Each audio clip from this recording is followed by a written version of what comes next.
Bonjour à tous. Aujourd'hui, je voudrais vous parler d'un sujet. Comment fait-on pour reconnaître quelqu'un qui est dans une relation d'âme-sœur ou une relation avec un pervers narcissique? Alors c'est vrai que ça peut être très confondant au départ, hein, parce que les deux sont un miroir. On est tous plus ou moins des miroirs les uns des autres, hein. Dans un couple, voilà, l'autre nous reflète ce qu'on n'aime pas ou ce qu'on aime, et c'est le miroir voilà, de certainement souvent des blessures qu'on doit travailler. Et j'ai souvent, moi dans mes consultations, parfois j'ai très peu de temps pour déterminer si la personne est en présence d'un pervers narcissique ou d'une âme sœur. Évidemment, la première chose à faire, c'est de capter la vibration de la personne. Donc moi, c'est ce que je fais avec mon vis, avec mon pendule.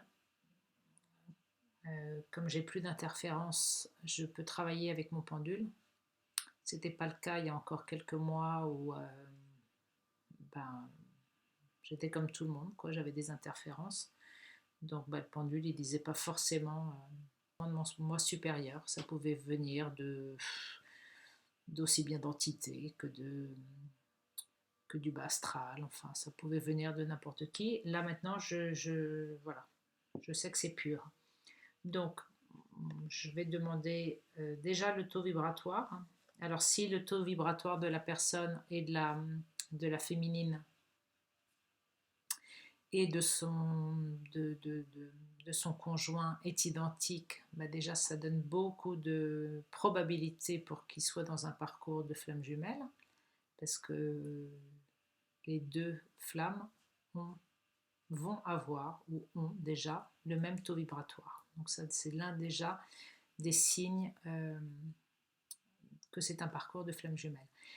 Dans le cas d'âme sœur, les âmes sœurs, ce sont deux âmes qui se retrouvent de vie en vie pour travailler ensemble sur les mêmes choses, sur les mêmes thématiques qui se sont fixées au départ, vont travailler ensemble, donc vont se refléter l'un envers l'autre, l'un pour l'autre en fait, leurs propres blessures et ce qu'ils doivent travailler.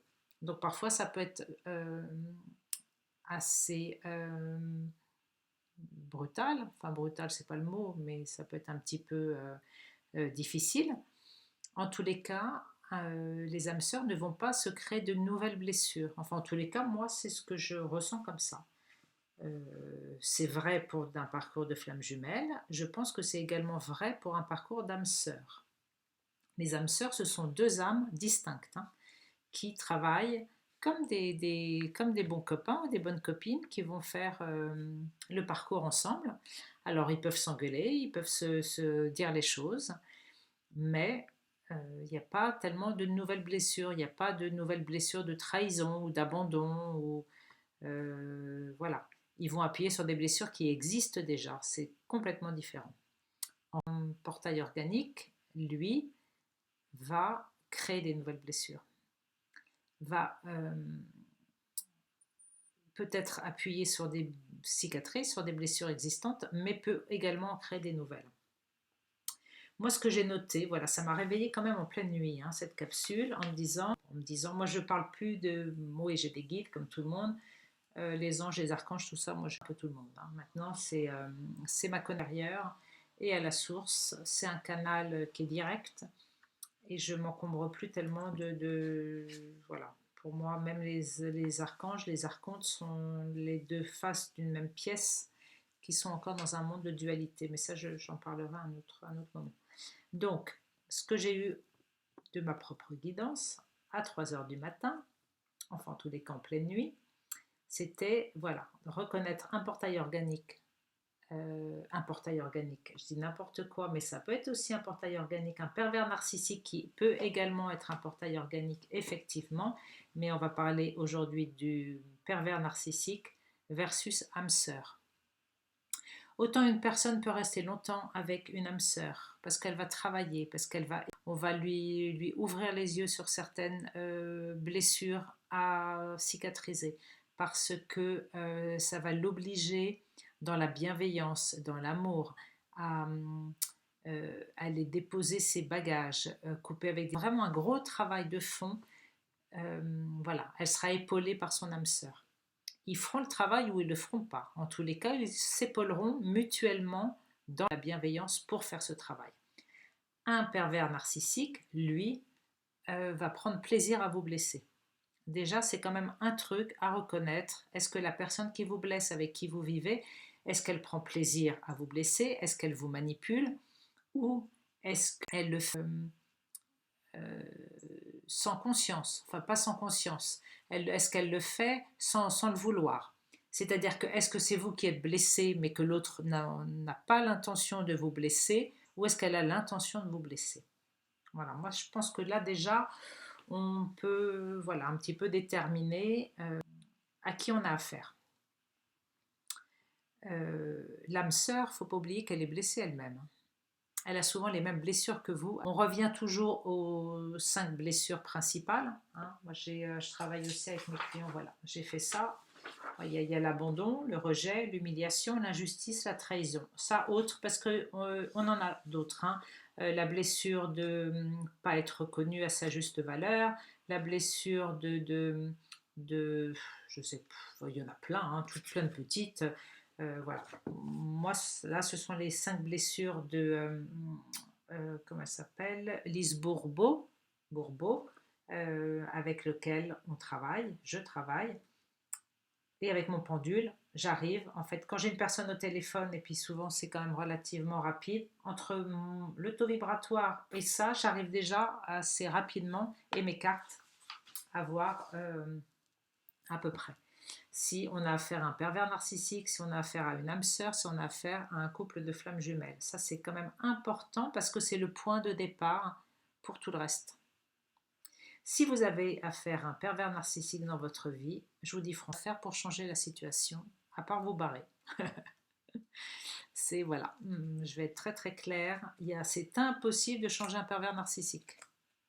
Vous allez vous fatiguer, vous allez vous ruiner la santé, vous allez tomber malade parce que, étant donné que lui, il atteint votre corps émotionnel, hein, votre corps mental bien sûr, ben, ça atteint également votre corps physique. Et ça atteint le corps spirituel. Donc les 4 corps de conscience sont atteints avec un pervers narcissique.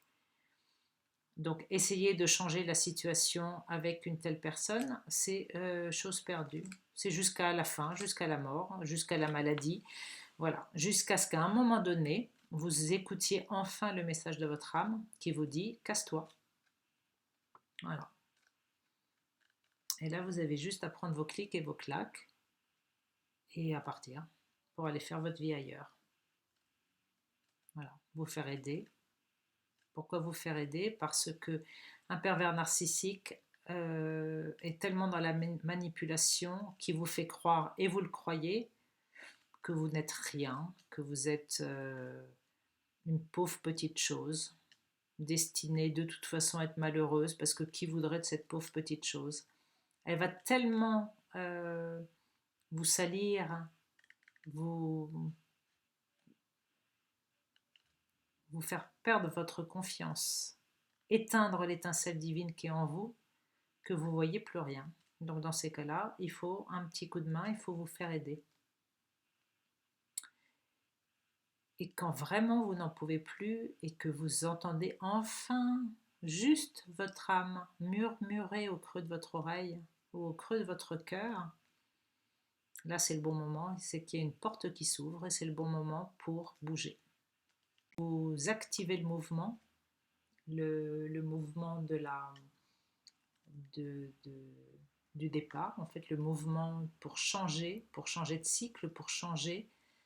Après vous avez toutes les aides qui vous arrivent. Aide-toi, le ciel t'aidera. Hein. Ça, la phrase là, c'est vraiment juste. Voilà. Alors, Donc, moi, lors de mes consultations, c'est vraiment la première chose. Aussi, ce que je fais toujours, mes jeux de cartes. La dernière fois, par exemple, j'ai un monsieur, ben voilà, l'adversaire, voilà, ça, on parle du pervers narcissique.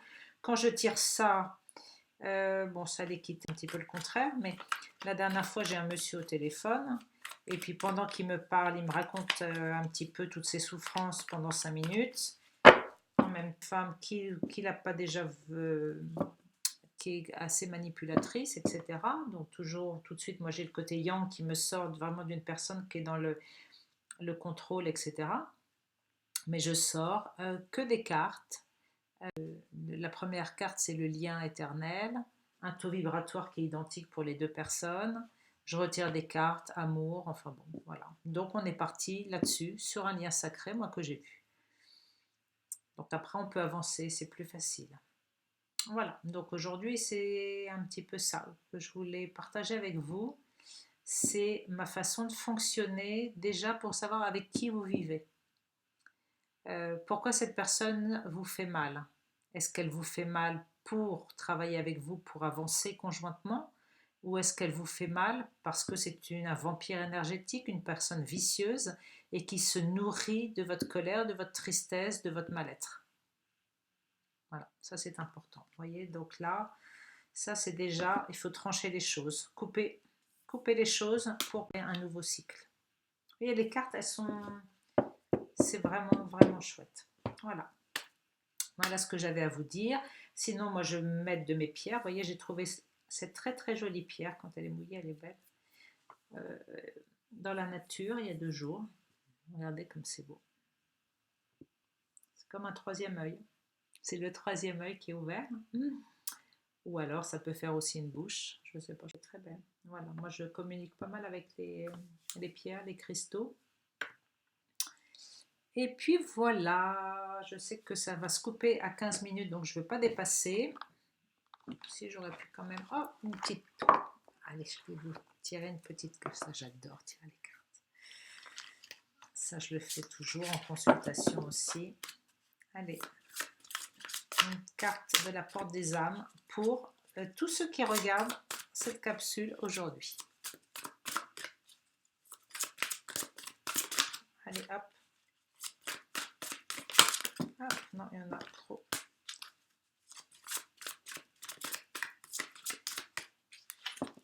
Bon, allez, je vais en prendre une parce que sinon ça va être trop long. La persévérance. Trouvez le courage d'être vous-même et de vivre vos choix. Vous serez récompensé. Voilà. Donc à toutes celles qui sont dans leur chemin d'évolution, qui regardent là aujourd'hui, qui m'encouragent en même temps, parce que c'est très gentil. C'est pas facile de faire des capsules comme ça, et c'est aussi un travail sur moi que je fais pour toutes celles et ceux qui regardent. Voilà, je vous remercie et je vous dis persévérer et surtout n'oubliez pas de rayonner parce que tout vient de nous. C'est nous qui avons tout à l'intérieur et qui rayonnons. Et c'est pas le contraire, il ne faut pas aller chercher à l'extérieur. C'est vraiment tout est en nous. Je vous souhaite une très très belle journée et je vous dis à très vite. Merci.